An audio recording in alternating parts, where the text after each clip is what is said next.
pasok tayo, maganda yung panahon. Sana hindi umulan. Kainin muna rin si Oscar.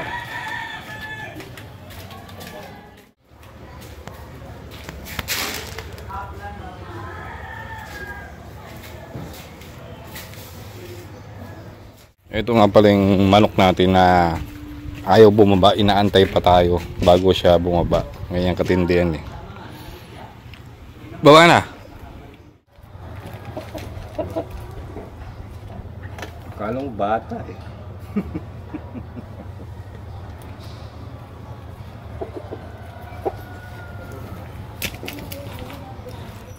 Kainin muna natin siya guys bago tayo pumasok sa trabaho. Hindi ho yung panabong ha, native ho yan. Hindi ho tayo mahilig mag ganyan. Trip lang natin mag-alaga. Ayan, pag sana dumami to. Pasok tayo. Wala tayong service, so tamang lakad muna tayo. Kapas na tayo, kapas. Okay boards, dito na tayo job site. So ito yung ginagawa natin, halos isang buwan na tayo dito. Paputol-putol yung gawa natin dahil halos isang buwan tayo nag-uulan. Ayan po, yung waterproofing natin. So yung programa natin ngayon, waterproof tayo with Boss Ken. Ayan, nakakita tayo doon mamaya. Ayun, na-wash out yun, no? Ayan, no? Latex ho yan. Umulan ho yan. Okay boards, ito yung gagawin natin para mag-waterproofing. Gagamit tayo ng Flexi-Band. Ayan. Ang isang 4 liters nito ay hahaluan natin siya ng semento na 6 to 7 kilos ang ano ata nito. Pero hindi natin susundin yon. Kasi matigas tayo eh. Kasi pag sinunod natin, sobrang lapot ho nun. Parang masilyan ang dating niya. So mga more on 4 kilos lang tayo bossing. Ito na yung ano natin, pangsasalin.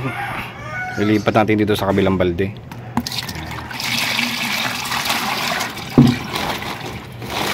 Ayan ho. Si Boss Ken na maglalagay niyan. So dalawang ano tayo portion. Dahil dalawang magpapahid.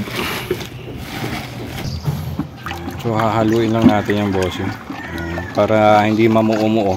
May mamumuo pa rin ho nito. Kakamayin natin mamaya. Para lusaw na lusaw ho ito. Ito bossing ito kailangan kamayin natin dahil ito ay yung semento niya. Ayan. Mas maganda sana yan kung may grinder ka ano kayo barena tapos balahan nyo ng pang mixing tapos sausaw nyo lang, mas madali ho siya matulaw.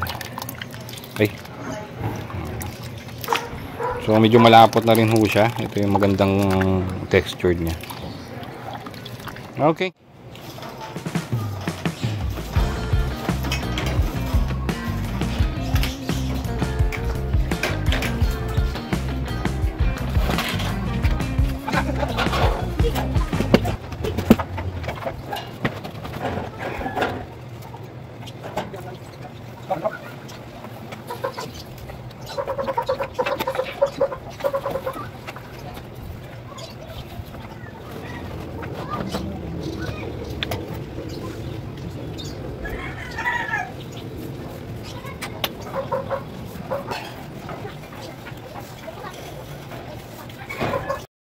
Good morning sir. Ito po first coating pa lang 'yan.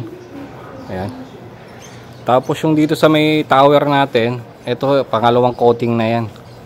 Medyo basa pa 'yan. Etong sa taas tuyo na 'yan. So last coating na lang ho 'yan. Ito.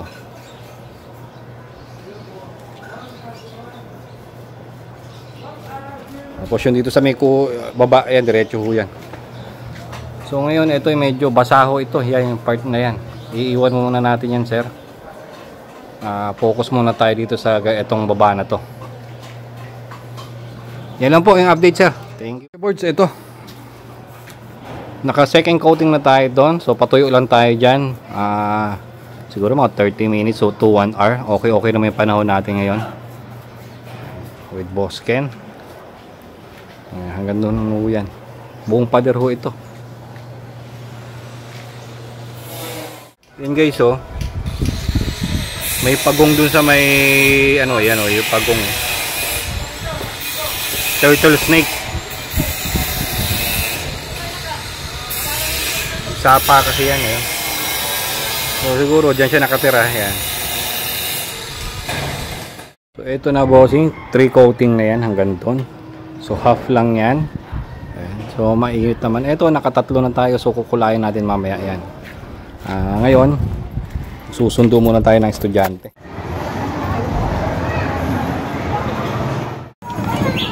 Ito bossing, maglalatex na tayo. Tuyo na to. Nasa 2 hours na to ang flexiban natin. Na-wash out sa atin nakaraan dahil umulan bigla. So the rest niyan, ayan. Yan pa yung ano natin. Pag naurong na natin to, saka tayo bibira doon. So shout out, kanina lang nila nilatag to. Napakabilis oh. Another day, another life na naman. Bilis. Sir, inaabot tayo ng ulan, sir. Kakapahid lang ho natin. Ayan na. Tumatas na ho. Biglaan yung ulan. Maraw-araw pa kanina, biglang umuran. Watch out, ubos yan.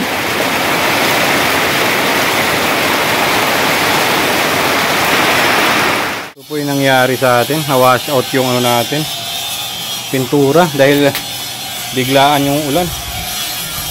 Ayan ho. Mario Joseph. Grabe po yung lakas ng ulan, Sus Mario Joseph. Yung pintura namin wash out. Ubos yung pintura sa pader. Ayun na natira oh.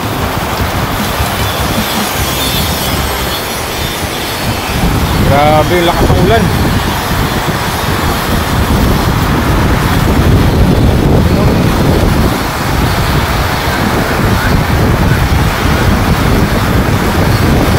Grabe.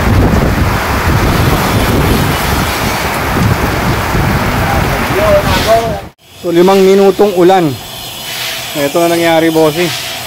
Tamang tanggal na kami ng mga ano ng pintura. Ayan oh. Ubos.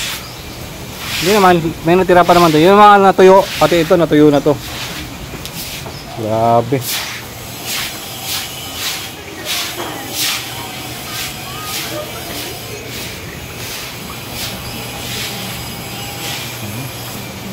Wash out talaga.